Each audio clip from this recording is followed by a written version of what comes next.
Welcome back to the channel, everyone. Davey Deathray here. And I just couldn't stay away from you guys. I think I'm getting kind of addicted to this whole content creation thing because I've heard that YouTube burnout is very real. I've been told all about the grind, which I've experienced firsthand, especially doing all the editing for those Black Christmas reviews the last few weeks.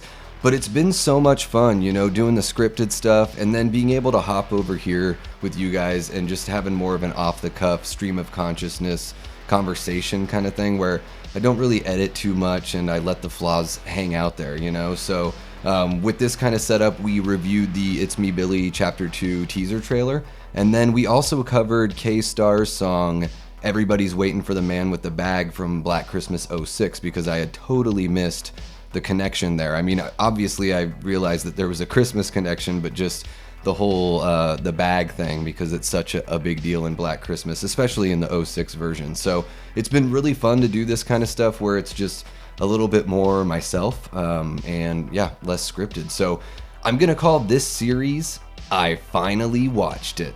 And this time around, we're taking a look at the Super Mario Brothers movie that came out in April of 2023.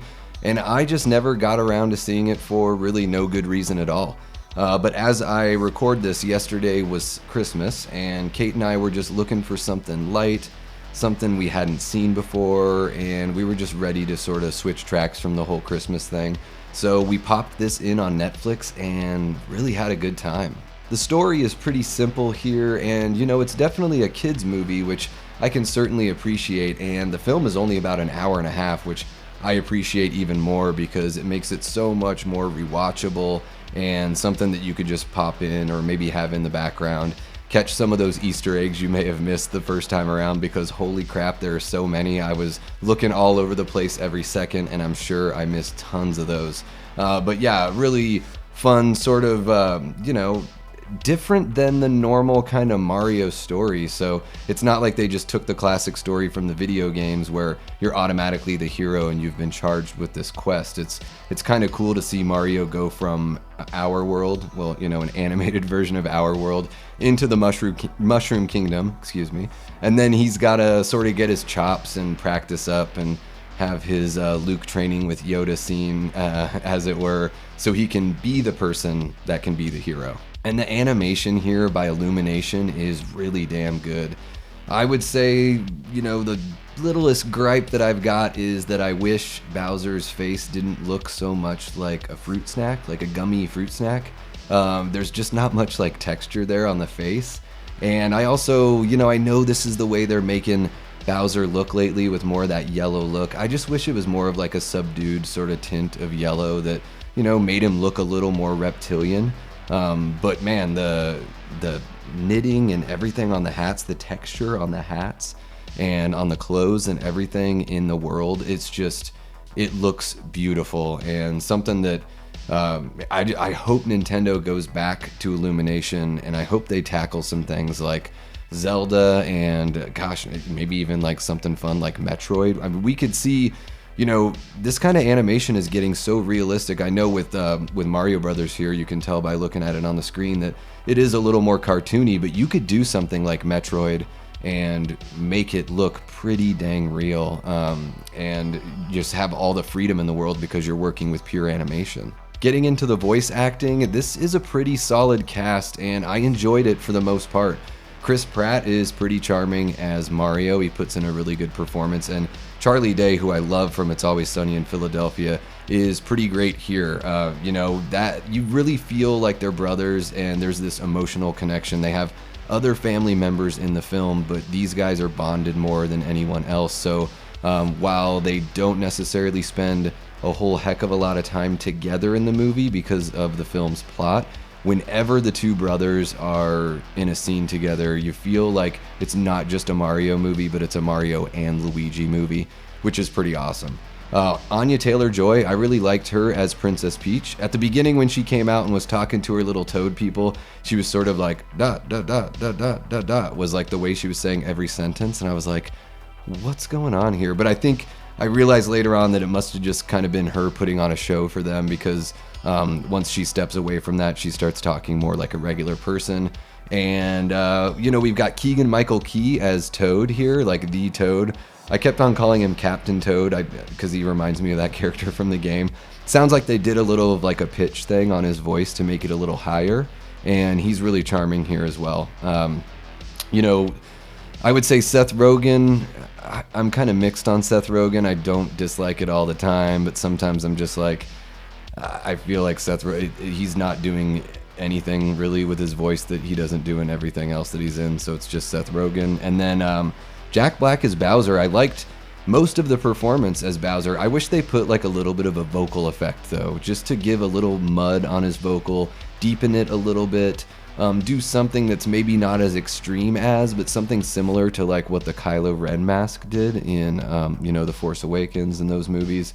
So I just thought it was a missed opportunity with Bowser to give him a vocal effect that makes him sound so much bigger and larger than life. And that's just a taste thing. I'm sure it's not something that most people thought about. So yeah, let's check out the IMDb really quick here. So simple plot: a plumber named Mario travels through an underground labyrinth with his brother Luigi, trying to save a captured princess.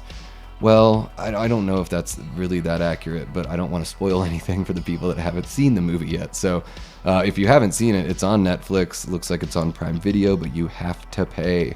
So I know we went through a bulk of the main cast. Let's see who else we've got here. This Kevin Michael guy, Kamek, as the little wizard guy. That was a really cool voice. So this guy must be a voice actor. I'm sorry if I don't know everybody, but what he did here with his voice is kind of reminded me of the inconceivable guy from The Princess Bride. It just kind of had that vibe. Kevin Michael Richardson. Yeah, really good stuff. So I'm wondering if he's more of a voice actor. We can kind of peruse here. Yeah, Mortal Kombat. Okay, yeah, so he's a voice actor. Yeah, he does a really great job here. And then let's see if I can figure out how to go back. Probably not, huh? Well, let's just look it up again, and you guys can just deal with my camera shaking. But yeah, had a lot of fun with this one. It's not gonna, change your life or anything, but I think for a Super Mario Brothers movie, it delivers, and I'd love to see more. I'm so happy to see that Nintendo logo there.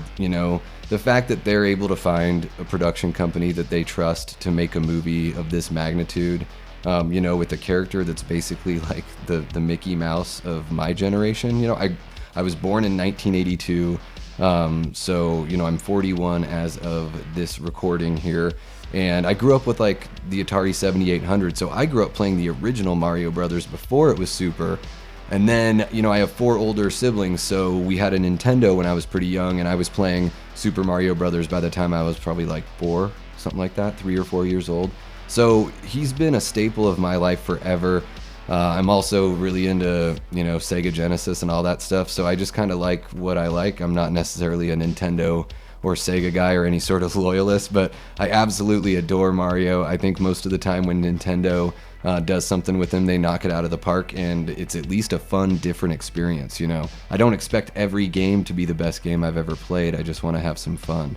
So here we go. We've got a few different directors here. Yeah, I would imagine that some of them probably handle either different scenes or different, maybe like one person takes on the Mario Kart scene, one person takes on an action scene, etc., etc.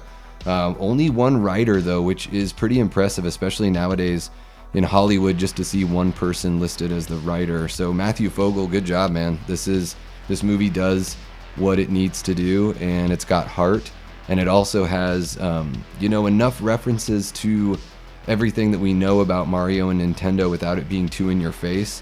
Specifically, like the Mario Kart scene, I was like, man, how refreshing this is. I feel like in a lot of movies now, when they do callbacks or call attention to other things that are adjacent to the subject, they really just harp on it. I think a lesser studio would have done something with Mario Kart where they're like, now here's the rules of Mario Kart, and they tell you everything. But in this one, they're just like, nope, you're gonna have to figure it out as you go. And the whole training montage where Mario trains with Peach, I thought that was really fun and charming. it was like playing a level of Mario Galaxy or something like that. It was really, really cool. And yeah, Kate and I had a fun time with this. Like I said, just something I wanted to jump in and cover really quick. I don't feel the need to really do an entire, scripted review, but I wanted to have a chat with you guys because this is something so close to my childhood, near and dear to my heart. So just wanted to jump on and have a chat. So let me know what you guys think in the comments section below. Did you enjoy the Super Mario Brothers movie? And what era did you grow up in? Are you an original NES kid, Super Nintendo, N64, GameCube, Wii U, Switch, whatever it is? Hop down in the comments section and let's get that conversation going. I'd love to share some memories and just chat it up with you guys. As always, hit that like button and the subscribe if you haven't already. We're trying to hit 200 subs by the end of the year and we'd greatly appreciate it. And that's gonna wrap it up for this very first episode of I Finally Watched It. And until next time, I've been and will continue to be Davey Deathray. Take care.